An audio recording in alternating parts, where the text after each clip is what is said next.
To hunt the killers of the sea, where shall we go? Let's look at the map. We'll find perilous adventure on all these continents and oceans. Amid the Bedouin of Arabia, the wild tribes of Afghanistan, in the mountains of Tibet, in Borneo, the Never-Never Land of North Australia, amid the islands of the South Pacific, and in the Arctic ice pack. For years, I have sought thrill stories in remote places. But now, for the supreme thrill of killers of the sea, where shall we go? Why, to the United States, to Florida, to the little town of Panama City. A village of fisher folk, headquarters in an epic of man against monster. This is the home of the man whose life work it is to kill the killers. Captain Wallace Casewell, one of the world's extraordinary heroes of adventure. The captain is also the local constable, civic honor in this tiny fishing town. For he is the nemesis of criminals, but they are the criminals of the Gulf. Here at Panama City, men live on their cunning with the nets that need endless care. Their enemies are the great predatory fish which devour and drive away the shoals of smaller fish and wreck the nets. The leading citizen is Casewell, who destroys the destroyers. The constable sounds a little like country comedy, but it's a public tribute here. Day after day, the fishermen lay their nets, and out of the waters of the Gulf take tons of mullet and pompano. Here we see no killer fish charging in to ruin the catch and the nets, because it is Casewell's sport to fight them, man against monster, braving the sword and the saw, shark's teeth and the tentacles of the octopus. And so he has rid these fishermen of the threat of the killers. And now we are to go with Captain Wallace Casewell on a hunt for the killers. We'll see him dive into the sea and fight it out with great sharks, battling giant octopus under the water, facing the slashing peril of the sawfish. So let's join Casewell. We find him about to be interviewed by a newspaper reporter. The constable has a new trip planned, and the local newspaper man is dropping around just to ask him about it. The idea is that out in the Gulf, Casewell has recently located a haunt of big fish, some particularly ferocious battlers, sharks, sawfish, slimy octopus, and maybe a whale or two. The reporter gets the story of Casewell's newfound hunting ground and the yarn about this adventure on which he is going. And it's sure to be something special, something thrilling. People will read about it in the papers, and we're going with Casewell on this fish-fighting voyage. Casewell tells the reporter how his father was a fisherman, plagued by the killers. Time after time, his father saw his catch destroyed, his nets ruined. Casewell, as a boy, was his father's helper and often saw a shark spoil a day's fishing, a hard day's work lost. He hated the destroyers, had a grudge against the killers. To the reporter, he relates how one day a shark charged into the nets and got tangled. The boy seized a knife and jumped in to kill the snared and struggling monster before the net was destroyed. But the shark broke loose and charged, and Casewell had to fight. He dodged the attack and drove the knife into the raging brute, stabbed and ripped the shark, killed it. And then he knew that he could battle the tyrants of the Gulf in their own element. And he became the killer of the killers, the fishing town hero. And now, widespread fame.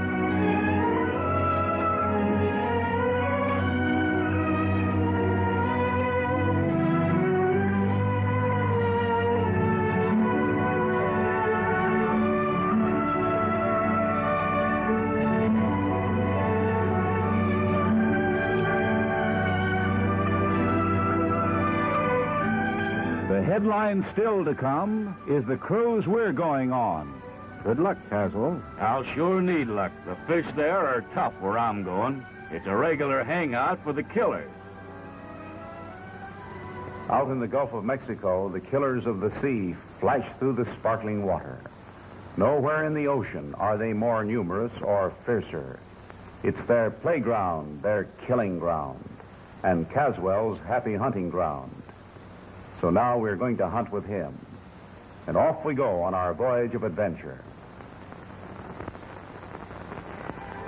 Out to sea we go aboard the Princess, a sturdy two-mast schooner, typical fishing boat of the Gulf. Casewell prefers this type of craft for his fish-fighting expeditions. A hardy crew. They've grown up with the constable and know his way of hunting in the deep. He has trained them as helpers in this hair-raising sport. So, we're with experts as a brisk wind takes us out into the Gulf to the haunt where the big fish play and kill.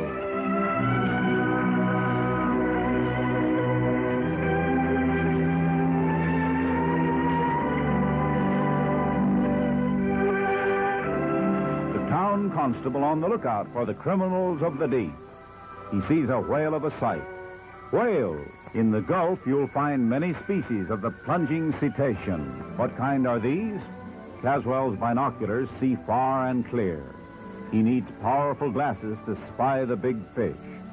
So now he identifies the finback whale. It's of the whalebone type, no teeth, not a killer. To Caswell, it's just a harmless mammal of the ocean, not the kind for him to hunt and destroy. So let the whales frisk and frolic in peace. Starboard. The constable spies something afar. It's a marlin, gamest of the game. Nothing for the fish fighter to get excited about. Just something for rod and reel fishing. And look at evolution, dark evolution, humorous evolution. Yes, that's his name, Caswell Seacook. Evolution has sailed on many of these adventure voyages. He'll do a bit of fishing, too. Caswell tries his luck with the marlin. It would be an exciting thrill to most of us. For him, a mere quiet bit of idle sport. As the Princess, our craft, sails on toward the lair of the killers.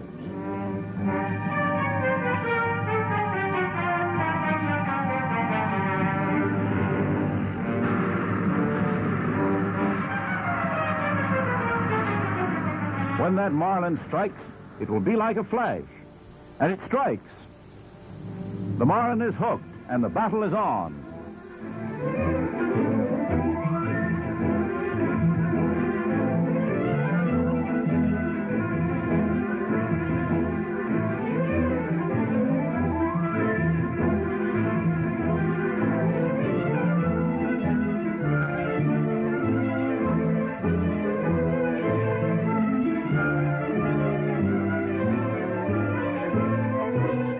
They call Caswell the man of steel, and there you see his muscles of steel.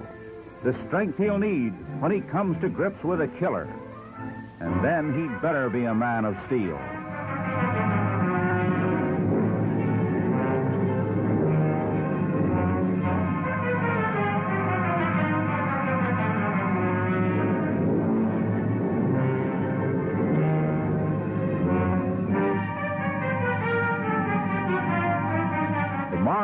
Fights like a fury.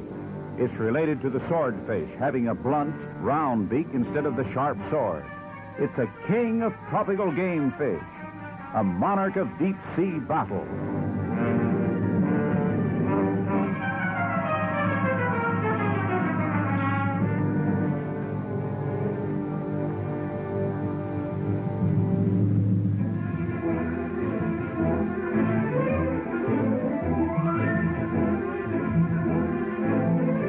You've got him, Caswell, you've got him. Now land him.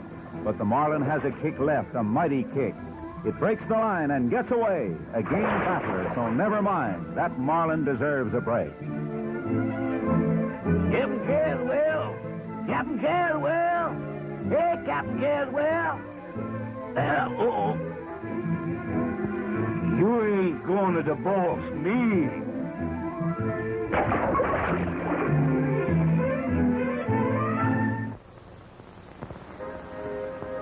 And now sail on. Steer a course to the watery haunts of the killers. Out there in the depths of the Gulf, where the fish that destroy live. So raise the sail, every yard of canvas, for the wind is fair.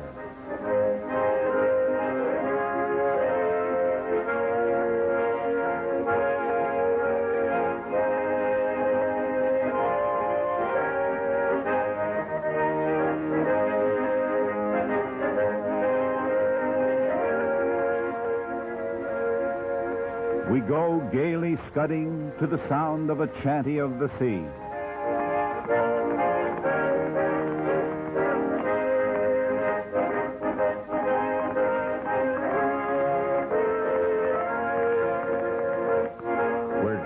close to the salt sea lair of the killers now, and there's a feeling of thrill aboard the Princess.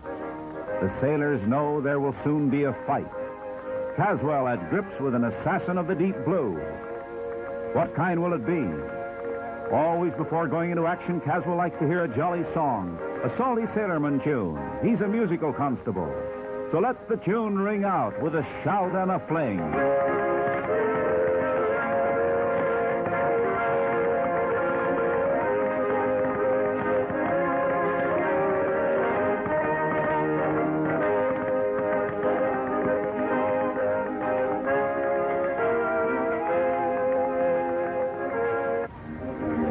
On the lookout, fish in sight. The lookout man has a keen eye, accustomed to scan the horizons of the sea. He spies a school leaping and playing. They're porpoises, not fish really, but mammals, air-breathing. No, they're not killers. Caswell has not sailed forth today to fight any porpoise. On the lookout, eager attention, but not for the porpoises. There are hints of more dangerous game than these, and the lookout knows the sign. And Caswell knows the sign. He knows all the lore of the fighters of the deep, a sea-wise eye, an eye wise to fish. There's more than porpoise here. There's a killer somewhere.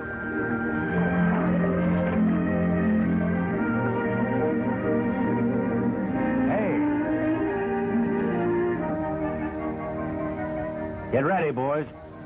Someday they'll get you, Cap. Maybe they will, and maybe they won't.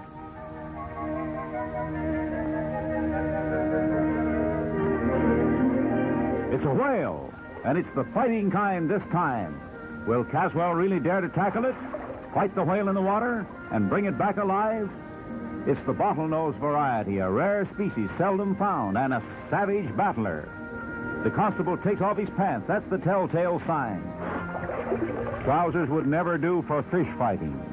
So when you see Caswell climbing out of those pants, that means the battle is about to begin, man versus monster. Overboard he goes, diving to the attack.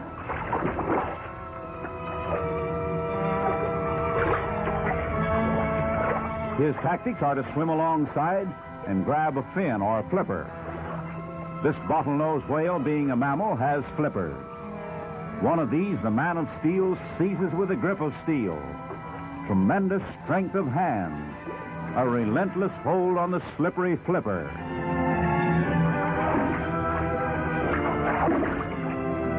They know that old Bottlenose is a formidable antagonist. Not the whalebone species, not toothless. He has mighty jaws full of savage teeth. Kin to Moby Dick. His greatest strength is in his tail, which he lashes with a terrific drive. Almost incredible that a man can wrestle with a whale, but there it is.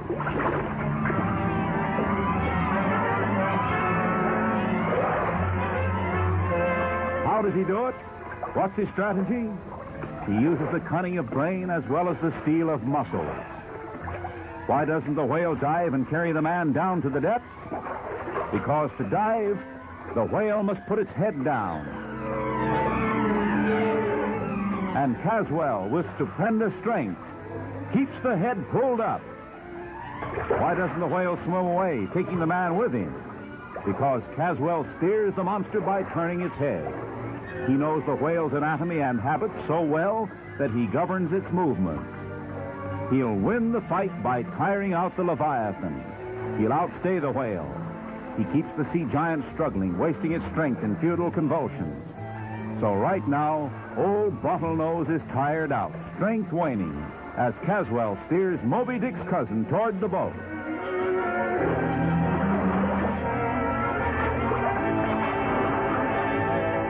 Toss out the line, boys, so he can throw a hitch around the whale. All hands on the job. Even the lookout man descends to deck to lend a hand. Every man's strength will be needed to hoist that huge bulk aboard.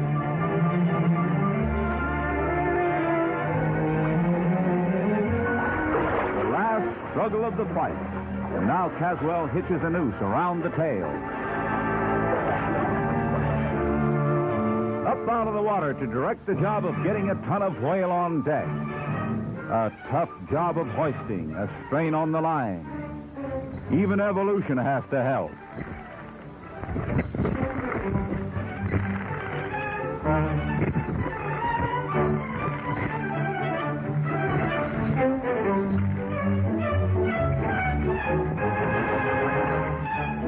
The line breaks, and down goes Bottlenose.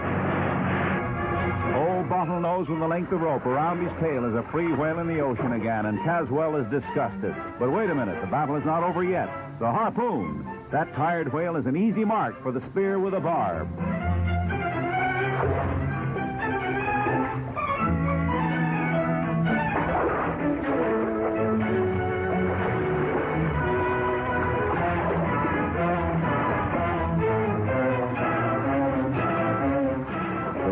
Spins out, the line attached to the harpoon barb.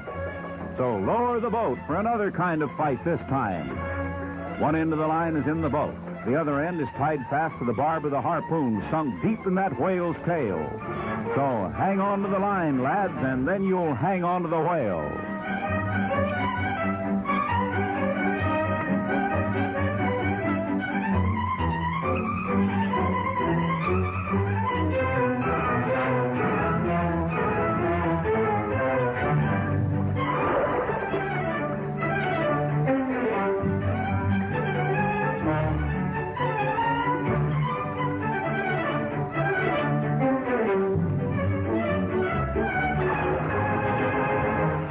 Taken for a ride as old Bottlenose pulls the boat on a wild chase. Our fish-fighting adventure is old-fashioned whaling now. In the great whaling days, the deep-sea hunters paid little attention to this bottlenose variety. They went after the giant Greenland whale and the gargantuan sperm whale, Moby Dick. Nowadays, whalers hunt the bottlenose for its oil and do their hunting in just this fashion.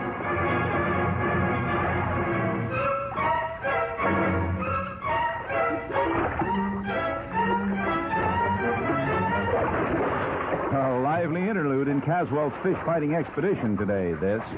And those two chaps are having a bit of fun of their own, but they'll have more fun than they realize.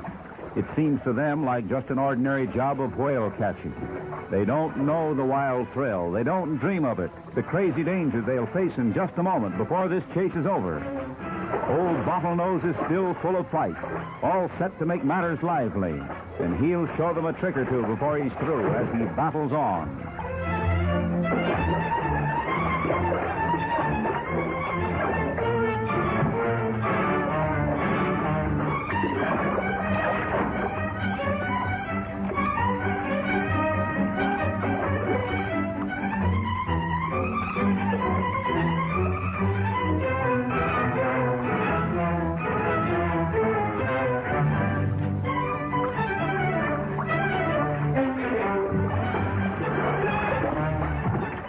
Look out, fellows. He's coming up right under your boat. And now for a spill. Into the drink they go. And now look out for that whale.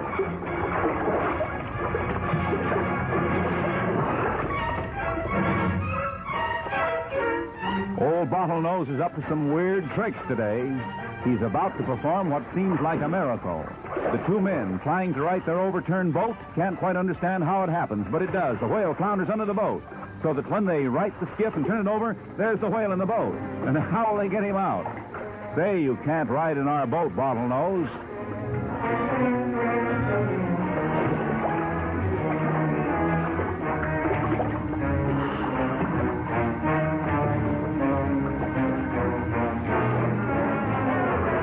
Boss, I gives up. What you all need is a big dairy. That darky sailor is having a whale of a time. What colored man ever dreamed of having a leviathan in his boat? Old Bottlenose gets out and slides into the sea. He has broken the line, and away he goes with a rope around his tail and a harpoon in his tail. Another capture escapes, another disappointment. That wouldn't happen in fiction, but it does happen in a film of fact. Facts are like that. Just a minute for the disappointment, a sailor catches a fish. And what a fish. It brings to mind a pleasant lake, and you toss a fly to catch a bass. Ha-ha, but not one that big, except in your fish story.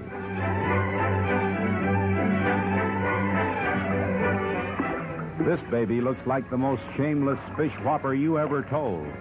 But tall stories come true in the Gulf of Mexico.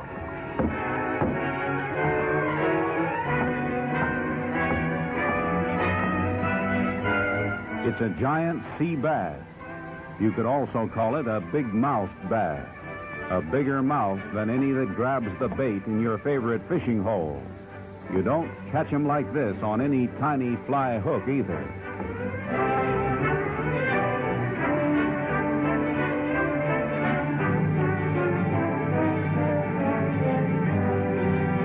The giant sea bass of southern waters comes as long as 8 feet and more than 600 pounds in weight.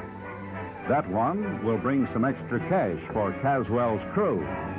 They'll sell all that poundage in the market to be made into salt fish. So it's a profitable catch.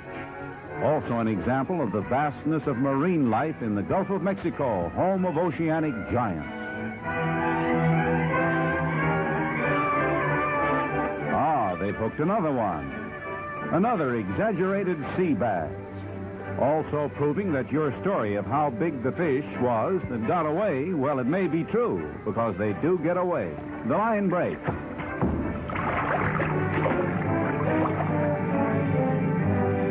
But the bass is floating. While above water, he becomes filled with air. He can't sink, so try the harpoon. But the bass gets away in the excitement. New excitement now, an alarm from the lookout. What does he see? Look, a fin. It's a telltale sign. The cruising fin of a shark.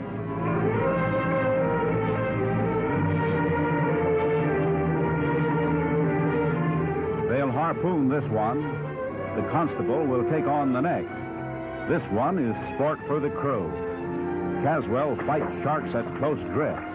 This time it's the harpoon.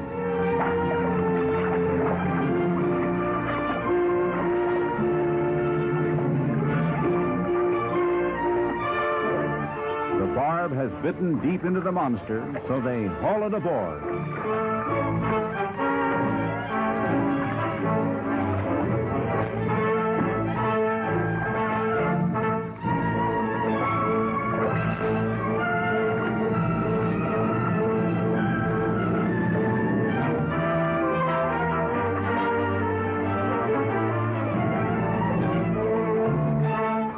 It's a hammerhead shark they've got. The sort that has a head like a tail. A freakish development of the sea.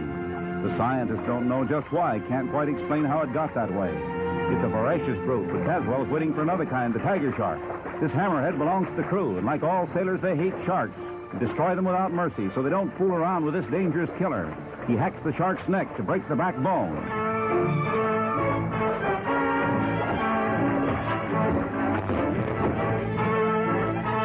But a shark is hard to kill, tremendously tenacious of life, dangerous to the last kick, and it never seems to stop kicking. So look out on deck. There's a mouthful of teeth ready to rend and crush as the shark tangles with anything in sight.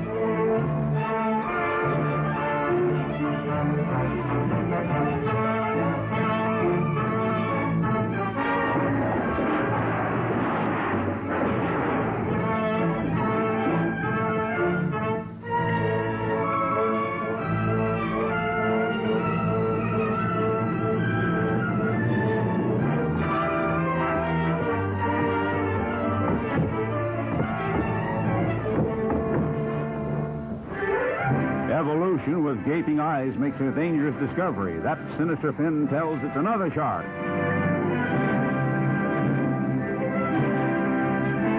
And evolution is scared almost white as he recognizes the real terror of the Gulf this time.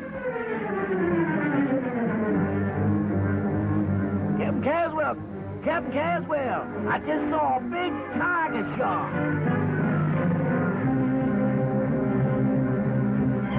Yes, a tiger shark, so it's off with those pants again and a knife in his mouth. The constable won't wrestle with that criminal. It's a knife for the tiger shark. The officer of the law dives to eliminate the killer of the Gulf, and the sentence is death. An anxious watch on deck as under the water swims the man of steel. Beneath his teeth, a blade of steel. A thrill to strain the stoutest nerves as Casewell stalks the shark and attacks the tiger. The underwater camera films the scene as the fish fighter swims warily to battle. He must maneuver carefully. If he ever gets within striking range of that tiger's savage jaws, well, it would be the end of the constable. He attacks from the rear and slides up along the shark's side. To them, it's a familiar but ever-thrilling sight. Casewell grips the shark's fin, a slippery, slimy fin. But the man of steel has a grip of steel. He must hang on and keep behind those murderous jaws. Look out for the shark's teeth, Casewell, and be ready with that knife.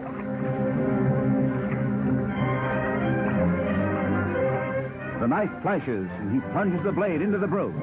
Always hanging to the shark's fin, he strikes again and again with savage strokes, stabbing, always stabbing.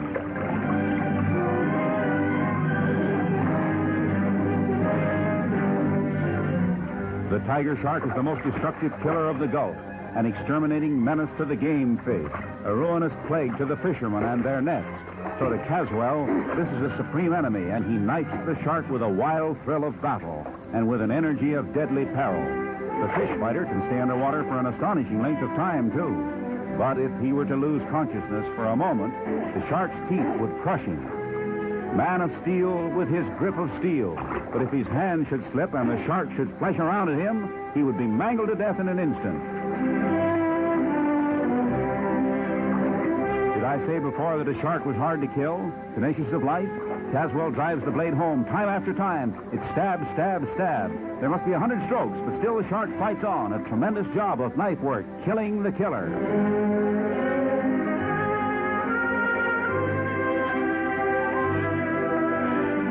The battle is ended. The destroyer destroyed. So hoist the carcass of the killer to the deck. The tiger shark is a huge brute. Medium size is 12 feet long and 600 pounds heavy, sometimes twice that big. Sharks are strange creatures, one of the oldest types of fish life, archaic. Yet they thrive today, the pests of the sea, enemies of all seafaring people. Casewell's knife reached far into the vitals of that tiger, justifying the sailorman's belief that the only good shark is a dead shark.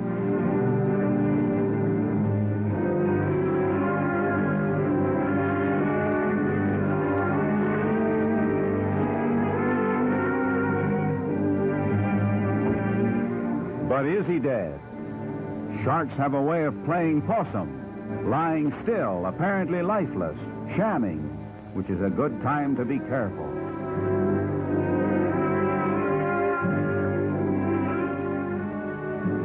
Oh, what a big baby. Look out, playing possum is right. There's still death in that mouth. The killer's arsenal, the most murderous set of teeth on earth. And now a telltale sign. Birds. White boobies of the pelican family. In the distance, the bird scouts have spotted dinner. A shoal of fish, mackerel.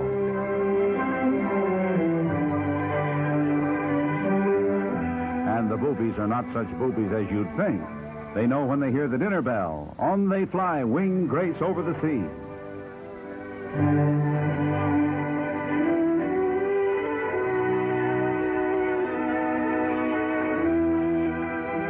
Yes, this is the telltale sign. When a fisherman sees a flock of birds above the water, it means a shoal of fish.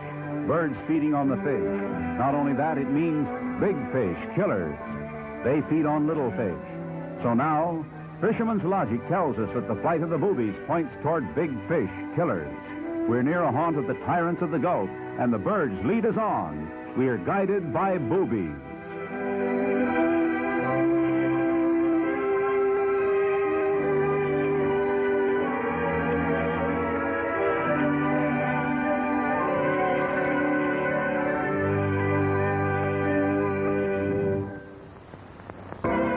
These waters are our destination, the deep kingdom of the killers. This is where Casewell has planned to seek the monsters, find them, and fight them. So excitement may break loose at any time. There's no space in the wide ocean that has a richer and stranger sea life than this Gulf of Mexico. On the surface of the water, on the ocean floor, at every depth, there swim and wriggle and creep creatures strange and sometimes terrible. So we'll find adventure here. But it will be an unexpected adventure. The ship strikes something, not a sandbar, something else. What can it be? Out with the anchor.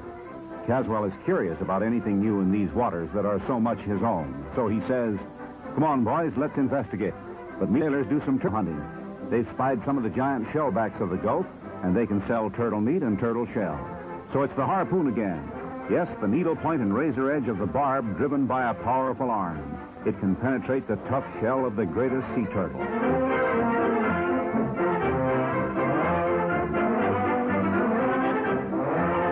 The zoological name is testitudinata, but we call them just turtles. Most archaic order of reptilian life. The testitudinata have scarcely changed since the Cretaceous age. Cretaceous meaning a long, long time ago. Science says a turtle can live without a brain, as some international statesmen do. Well, fishermen say it's hard to get the barb of a harpoon out of a turtle's back. They spear another of the giants. Turtles are of a vast variety of sizes, some as small as fingernails, while these giants of the Gulf of Mexico come as big as 7 feet long, a ponderous weight to haul aboard.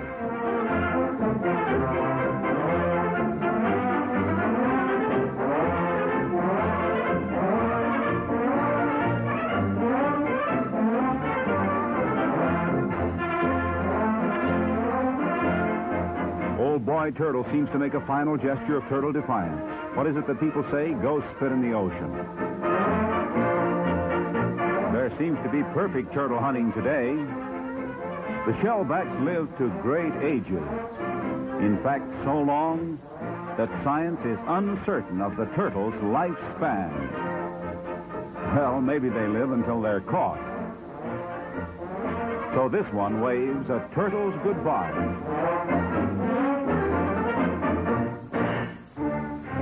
They're pugnacious, too, and battle like gladiators in armor. Or maybe this is just a domestic scene. Well, Caswell simply can't resist any temptation to a sea fight. A monster turtle makes a powerful antagonist for the man of steel. His tactics are the same as with the bottlenose whale.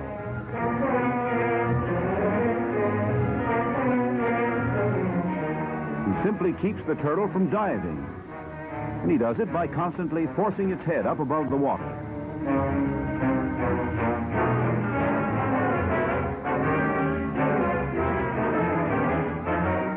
Apparently, the old boy in the armor never thinks of diving tail first.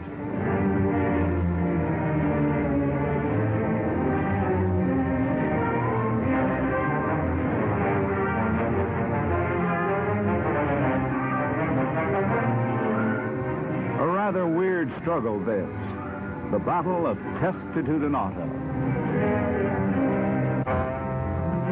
Meanwhile, aboard the Princess, they are making preparations to investigate what it was that the boat hit. A diver will descend and examine the obstruction on the bottom of the sea. Strange things may be found on the floor of this historic gulf. This gulf on which sailed the galleons and plate ships of the Spanish conquistadores. This Gulf of Mexico once famed for its rakish crafts of the pirates flying the black flag, the Jolly Roger with the skull and bones. Ships of war fought on the Gulf of Mexico, hulls shattered by cannonballs and foundering into the deep. Ships lost in storm. A whole history of maritime drama here. So what will the diver find?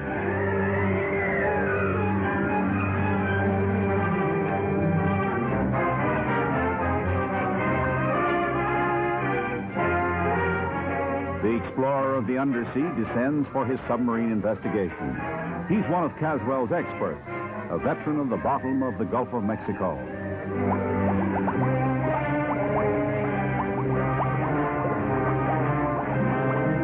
So let's follow him with our underwater camera and see just what he finds. Of course, he finds, first of all, fish. Myriads of fish. Nowhere in the teeming Gulf will you find a greater abundance of marine life than here. No wonder, then, that this is a lair of the killers and Caswell's chosen fighting ground. The diver passes through a fairyland of eerie beauty.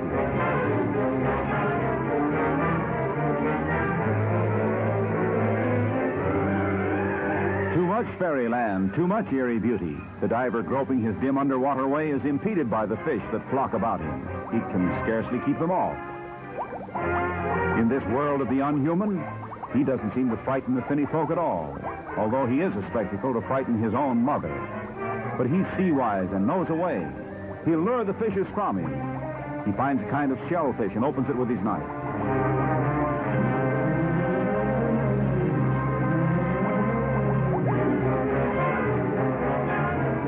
And that does the trick. And now he can go on with the investigation, no longer annoyed by the much too friendly fish. For the mollusk he opened is an abalone, a mother-of-pearl shellfish, and a favorite morsel for the finny feeders. So they gather greedily around the tidbit with which their strange-looking friend has so kindly provided them. A feed for the fishes, a submarine banquet.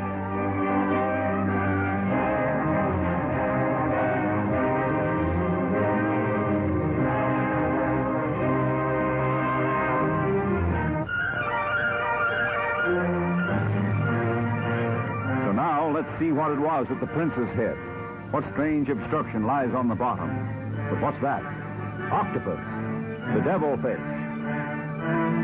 Slimy, slithery, hateful, a foul monstrosity in a grotesque world. A loathsome nightmare that lurks with hideous peril for the diver. It has 8 arms, snaky tentacles, each with a row of suckers that cling with a deadly clutch. It's the dread of every diver. The octopus has powerful jaws, a killer's beak. Its bite is murderous, its saliva poisonous, and it grows to enormous size, sometimes an arm spread of 128 feet.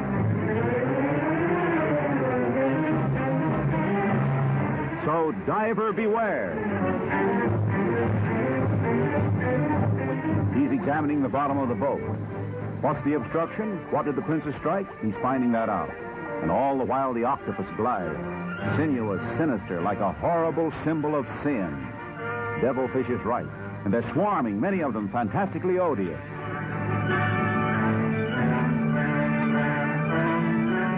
He finds a wreck, a foundered ship, timber rotten with age and the corrosion of seawater, a sunken ship of long ago, 100 years perhaps.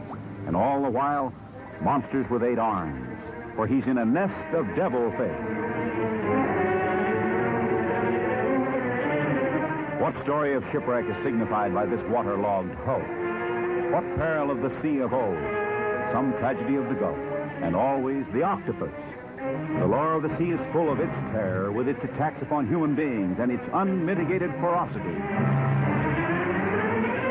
The octopus is so fierce that a devilfish, when hungry, has been known to attack one of its own tentacles and devour its own arm. What's this? The tragedy of the sea, an ancient chest and a skeleton. Mournful mementos of some forgotten story. Look out, there's a shark. Peril stalks the underwater man everywhere in this lair of the killers. Diver, you had indeed better beware.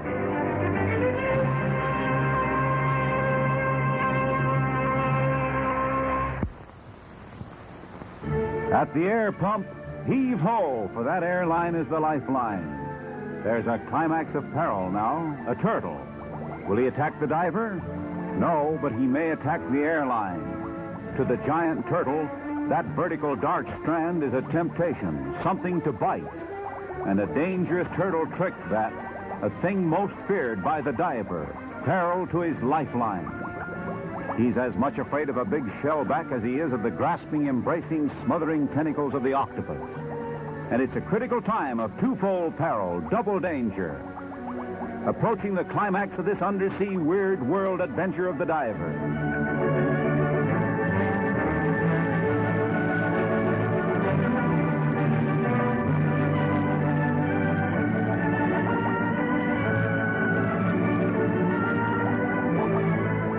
The turtle attacks the airline, the lifeline.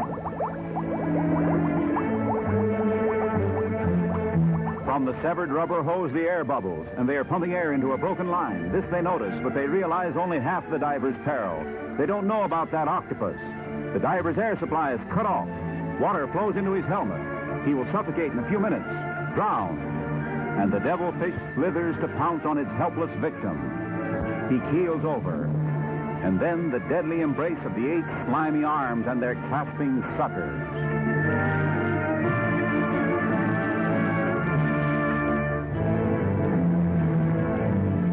On deck, they try to pull the diver up. The hoisting line is intact, but Casewell sees something is wrong. They can't pull the line, and he guesses why they can't. He surmises what's holding it, what's clutching the diver at the bottom of the sea.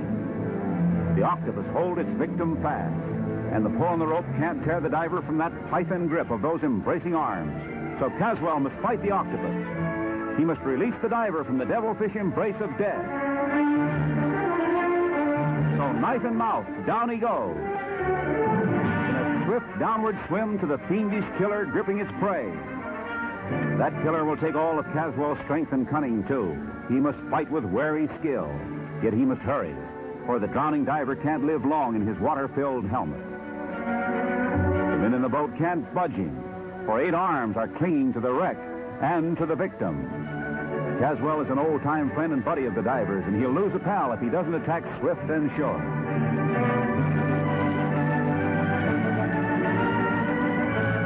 The monster slides off for battle with this new enemy, and now it's strategy. Casewell knows the vulnerable spot. No good slashing at the slimy arms.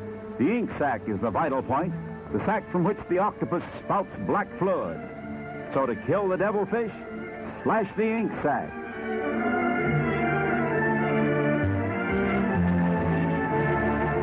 And that was the fatal stroke, and the fight is won.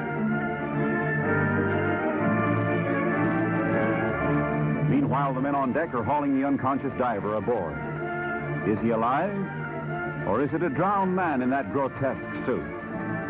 His head has been in a water-filled helmet for long minutes now.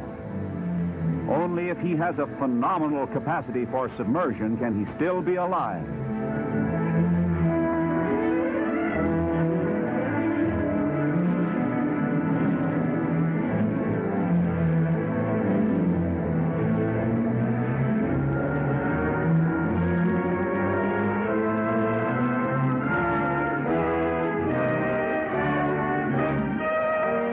Casewell, his rescuer, coming up out of the sea, the anxious question is, what about his pal?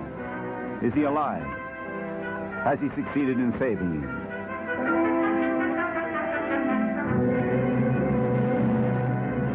Well, there's a happy ending to the adventure. The diver comes to. He's okay, save for a terrifying experience and an heroic ducking. Well, that was a narrow escape, all right, but there always are on these fish-fighting expeditions. And Casewell himself is now in for a desperate adventure. There goes the lookout man up to his post. He's got an important job now. There's to be a wild battle with the killer. And the lookout spies an added peril. Sharks again. There's a danger of those prowlers darting in to get in their own dirty work while the fish fight is on. The lookout man's duty is to spot the sharks, and he does. There's one. He gives the warning, drive off the sharks. And how did they do it? They peppered the sharks with a hail of rifle fire.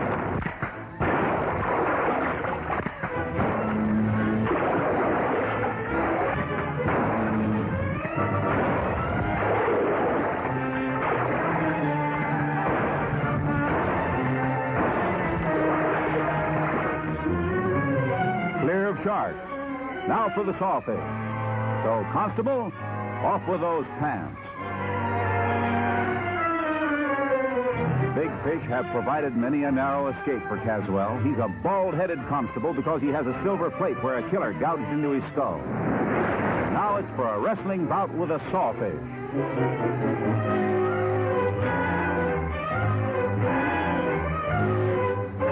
A savage customer to battle, the sawfish. A giant whose snout is projected as a powerful blade, a blade lined with spikes, set like the teeth of a saw. Reminds you of a swordfish, though very different. The sawfish, kin to the sharks, and the sailors know the peril of the blade lined with teeth. In battle, the sawfish blade slashes to right and left.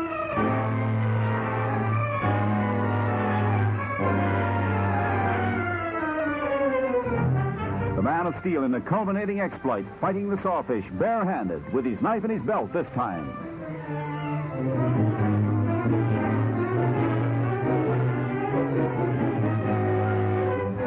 What's wrong? There's an astounding moment as Casewell heaves the monster out of the water. But he's injured.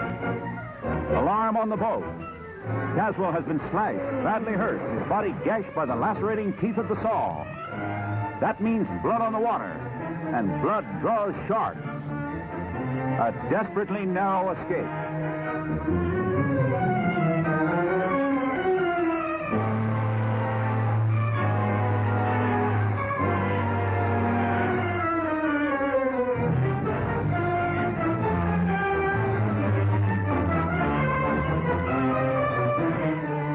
Casewell was in the hospital for a time, his right leg badly mangled by the teeth of the slashing saw. He says that big fish gave him his most anxious moment. But he has recovered, safe and sound again, back once more, killing the killers.